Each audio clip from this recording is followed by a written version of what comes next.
ก็ต้องขอกราบสวัสดีครับวันนี้พบกับผมลูฟี่ชนะล็อกแล้วก็พบกับน้องเตยนะครับก็วันนี้เราจะมาเล่นแบบรถไฟเหาะพี่ก้าวเล่นเปล่าเดี๋ยวผมถามพี่ก้าวครับเดี๋ยวเราไปเล่นกันเลยนะครับผมอยู่นี่เดี๋ยวไฟยังไม่เห็นเตยก็หารถไฟในตัวมาดิปุ๊บเดี๋ยวหาทางขึ้นก่อนเนี่ยมีรถไฟอันนี้ด้วยของทางขึ้นก่อนดิติดชักเต้ยไปแล้วเหรอครับไปแล้วครับผมไม่รอใครทั้งนั้นหรอกครับผมไปเล่นแล้วครับโอ้ผมไปแล้วนะครับผมเฮ้ยอย่าตามหลังผมมานะครับโอ้ดีมากแมปนี้น้องเต้ยเป็นคนโดดนะแบบเลยโอ้ยมีถ้ำด้วยเสียวมากอ่ะแล้วก็มีซอมบี้โอ้ยรถไฟดีมากอะครับวันนี้มารีวิวแมปน้องเต้ยเนาะใช่ครับค้างไปแล้วแรกเต้ยเพชรด้วยเพชรเราจะข้ามไปแล้วครับผมนำหน้าก็ผมตามเลยโอ้โหเต้ยภูเขาน้ำไม่มีแต่ภูเขาไฟโอ้ยเสียวอ้าวพี่เจอภูเขาน้ำแล้วเหรอยังไม่ได้เจอเลยเต้ยผ่านภูเขาน้ำมาแล้วใช่ไม่มีป่าด้วยเข้าถ้ำแล้วผมว่าเข้าถ้ำโอ้ยเต้ยพี่เห็นชื่อเต้ยเปล่าไหนเต้ยมองข้างบนด้วยเต้ยจะเห็นชื่อพี่เต้ยเครื่องดับเหรอครับเครื่องดับมันหมดเปล่าใช่เพื่อหมดที่ไปไม่ได้เหรอเอาที่ชาร์จให้น้องอ้าวนั่นเนี่ยชาร์จเดี๋ยวพี่ไปเอาที่ชาร์จให้นี่เลยเดี๋ยวมาตรงนี้เอาหลังแข่งดีกว่าอะไรก็ได้ก็รถไฟอ่ะเอาใช้รถไฟแข่งเลยพี่ชาย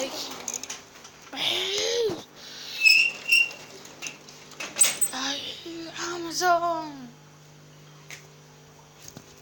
is an image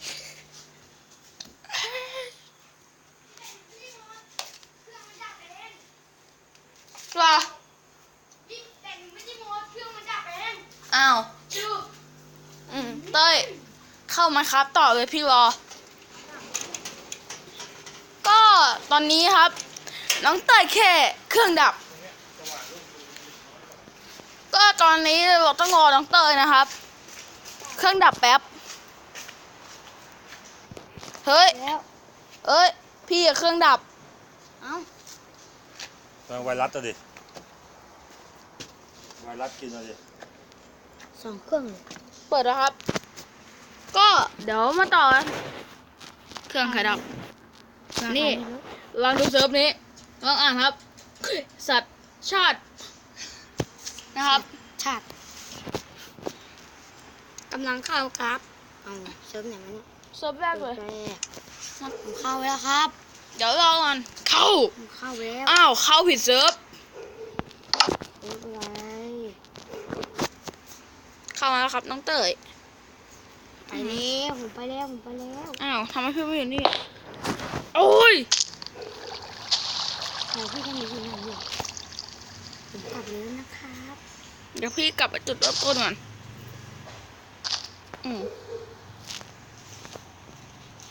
พี่หนีไปจุดเริ่มต้นแบบ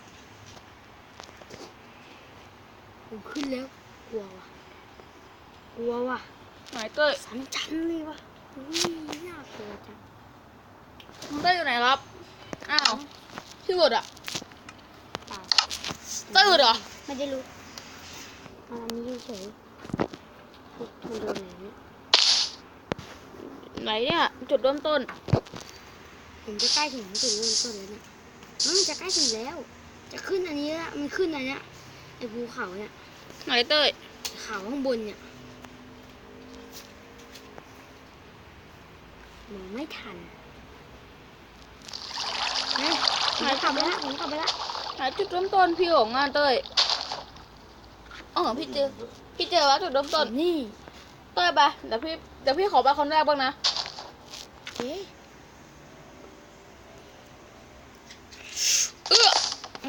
มาต่อ เห็นไหมซุปเปอร์โกลเอ๊ะเด็กมาแล้วนี่เป็นอะไรอ่ะอันนี้เนี่ยไอ้ป้ายอ่ะ ไม่มันเป็นคำอธิบายเซิร์ฟครับ เข้าไปดิครับไปยังครับ รถไฟพังรางรถไฟพังครับแต่ผม ไปครับ แต่พี่สร้างใหม่ครับ มาดูผมเอาให้อ่ะไปดิ รางรถไฟพังครับน้อ พี่ ง ก็ เต้ย ขึ้นดิ ลองโดนยางกระยุงลูกนะ พี่ขึ้น นี่ เล นะ ย ระวังนะ ครับ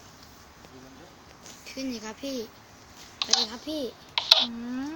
ไปแล้ว เบ็ดไปแล้วนะผมก็ไปแล้วครับ ก็ไปกันเลย เฮ้ยเพื่อนใกล้อยู่ไหนอ่ะ and down up and down up and down up and down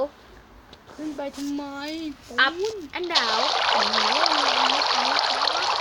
ครับ up and down up and down ไปเลย ตอนนี้ถึงภูเขาน้ำ ไหน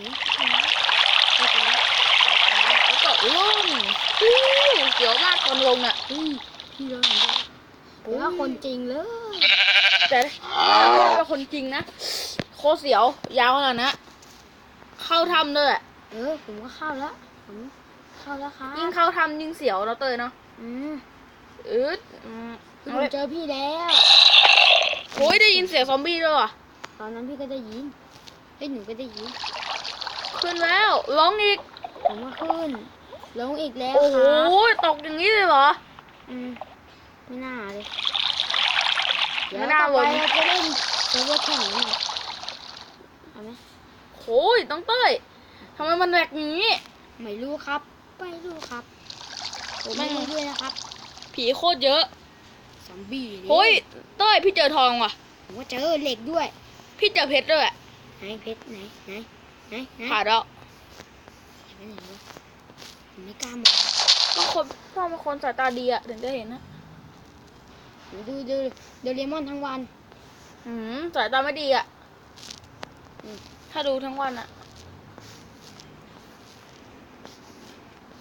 ปิดเทอมผมก็ต้องดูอีก โอ้ไปต่อแหลก ไปผมไม่รู้ อ่ะ ทำไมรถพี่รถ เต้ ไฟ ย ยังไปต่อ พี่เจอรถไฟเตอร์ว่ะ กลางหลังเนี่ย พี่เจอรถไฟเตอร์อยู่ข้างหน้า ไหน รถไฟเก่าเตอร์อะ เอาเว้ยเอาแล้วไงโอ้ยต้องดับรถไฟใหม่เลย รถไฟพี่ช้าเลยน่ะ รถไฟหนูก็ช้าแล้วอยู่หลังพี่ดูซ้ เตอร์อย่าว่าแต่ช้าเลย ำเฮ้ย ปุ้งตกเลยทีเดียว เฮ้ยเอาแล้วไงขึ้นรถไฟพี่ดิ อึ๊บ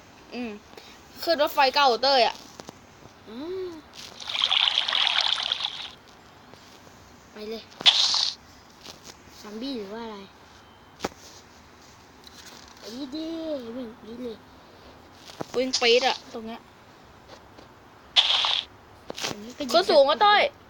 ขึ้นสูงแล้ว เอาแล้วไงเรา เฮ้ย มีลาวาด้วย ลงแล้วปุ้งอย่าว่าแต่คนเลย ในเกมยังเสียวจริงไหม จริง ค้างว่ะโอ้ยพี่วาร์ป ผมมาแล้ว โอ้โหย ไหน โอ้สูงโคตร ไหนสูง ลงแล้วอ้า อันนี้โคตรสูง อ้าอ้าถ้าเกมร้องได้คงจะร้องกรี๊ดเลยอะ ท่านมีชีวิตนะ เฮียทีเดียว เดี๋ยวเก็บของ บาย up and down โอ้ยอันนี้สูงจริงอะไรจริง เฮ้ยไอ้ยังไงสเกล น่ะเต้ยอันนี้สูงจริงอะไรจริงหรือเปล่าเต้ย อันนี้ ลงแล้ว อันนี้ก็สูงจริงเหมือนกัน ลงไป ใครสร้างวะเนี่ย อยากจะไปตบหน้าเลยใช่ไหม เออ สร้างได้ยาวจริง ใช่ โอ้ยลาวากูเสียว เห็นแล้วล่ะ เสียว เดี๋ยวผมจะกระโดดขึ้นเลย เต้ยเสียววะลาวา แล้วดิข้างหน้าผมเนี่ย ถ้าเป็นคนอ่ะตายแน่ ไม่กล้ายื่นมือออกจากรถไฟเลยจริงไหม ไม่ถึงนะไม่ค่อยถึงเท่าไหร่ ไปแล้วครับไปแล้ว เจอคิปเปอร์ป้า เจอเอนเดอร์แมน นี่จะเจอทำไมมันก็วาง มูโซเซเบอร์ที่เกิดถึงแล้วอ่ะ ผมว่าเกือบถึงแล้ว โหรถไฟที่ยาวจริงๆน้องเต้ย ใช่จะยาวไปถึงไหนก็ไม่รู้อันนี้ ถ้าเรียกน้องไม้มาเล่นด้วยก็ทีเดียวไม้น่าจะทำให้บ้านแตกแสลกพังอ่ะจริงไหมโคตรจะฟักกินแชทแมนโอ้ยชมวิวอ่ะนะเต้ยนะ ไม่รู้อะไรนะ โอ้ยคิปเปอร์ จริงดิ ตัดหน้าพี่เลยอ่ะ ถึงแล้ว เฮ้ยเต้ย อะไร ไม่มีทางนี้เลยเหรอสเกล ผมก็เจอ ไปอีกแล้วเลยมาตรงนี้เต้ยจะเจอวาวาอีก ไหนลาวา มาถึงพี่ก่อนเถอะ เจอยัง ยังไม่เจอเลย ไหนเต้ยอยู่ตรงไหน นี่ เต้ยเกือบถึงแล้วอะ เต็มเต็ม ลาวาไหม เกลด้วย ลาวา เต็มเต็มโอ้โหมีแกะด้วย ที่ถึงจุดร่วมต้นน่ะ ผมก็จะถึงแล้วล่ะดูแล้วมันจะเนี่ยต้องกระจายกันอันเดาดับอันเดา เต้ยมาใกล้ๆพี่นี่แล้วพี่จะจบคลิป ผมมาเลยสเกลตันจบคลิปด้วยนะ มา ก็ขอแป๊บนึงครับ สวัสดี ก็ขอจบคลิปเพียงเท่านี้นะครับ เย้ อย่าลืมกดไลค์กดแชร์ แค่ กดซับสไครต์ให้ช่องผมที่มีกำลังใจต่อด้วยนะครับ นี้ แล้วอย่าลืมกดแชร์ให้เพื่อนๆด้วย แกะ เข้าใจไหมบักแควเข้าใจไหมบักดิกคงแปลออกนะ ดิ๊กดิ๊กดิ๊กดิ๊กดิ๊กดิ๊ก บ๊ายบาย เฮ้ยรถแข่งมาเนี่ย